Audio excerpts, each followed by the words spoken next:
Hello, I'm Michael Slind, Senior Editor at Stanford Social Innovation Review, and I'm here with Darren Walker, President of the Ford Foundation.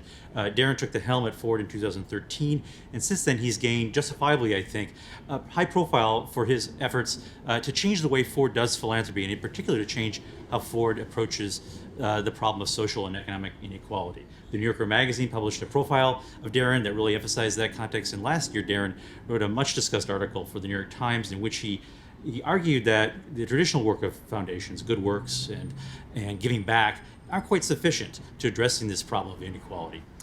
So Darren, let me ask this first question of you then. What can and should an institution like the Ford Foundation do to confront this problem of persistent, in some cases increasing inequality? Well, the first thing we need to do is understand the depth of the challenge. And we get at that by funding research and knowledge and evidence on the state of play. And what we are learning is that, in fact, we have significant inequality in the United States and in the world. The way in which economists measure inequality, the Gini coefficient, is growing in places like the United States and all over the world. Let me probe you a little bit further on that, though. But what is the limits of what a foundation can do, and what can it do that uniquely that other institutions can't do? Well, part of what we do is to use that knowledge to inform the public, to frame the issue, to demonstrate the challenge and what the implications are for our democracy, for our aspirations as a nation, a nation built on ideals of fairness and justice and equality. Inequality, in fact, hurts, it harms our democracy in ways that are profound.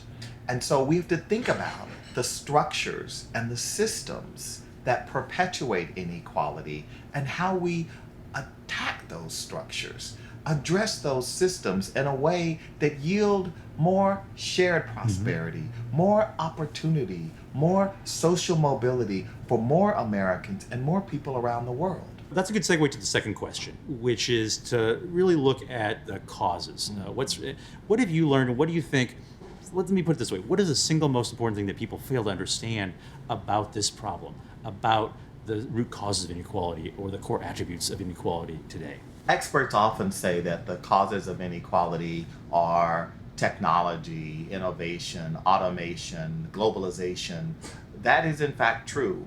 But we believe one of the root causes of inequality is persistent prejudice, cultural narratives that justify why some are disadvantaged and others are advantaged, why some have a greater share of our economic output and others have an increasingly smaller share. And so we have to address these drivers of cultural narratives, of prejudice, head on if we're actually to make sustainable change. Here's my third question for you. Is there one, I'll ask you to name one idea or initiative or intervention that you think has the most potential to advance social and economic inclusion and to really confront this problem of inequality? Well, I think there are two parts. One is to end our system of mass incarceration, which has generated tremendously negative outcomes, particularly for poor African American, Latino men in this country.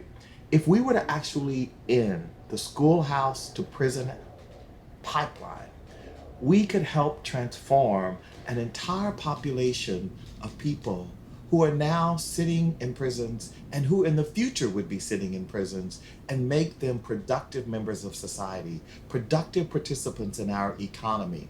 That is going to take investing in education and investing in the deconstruction of a pernicious criminal justice system.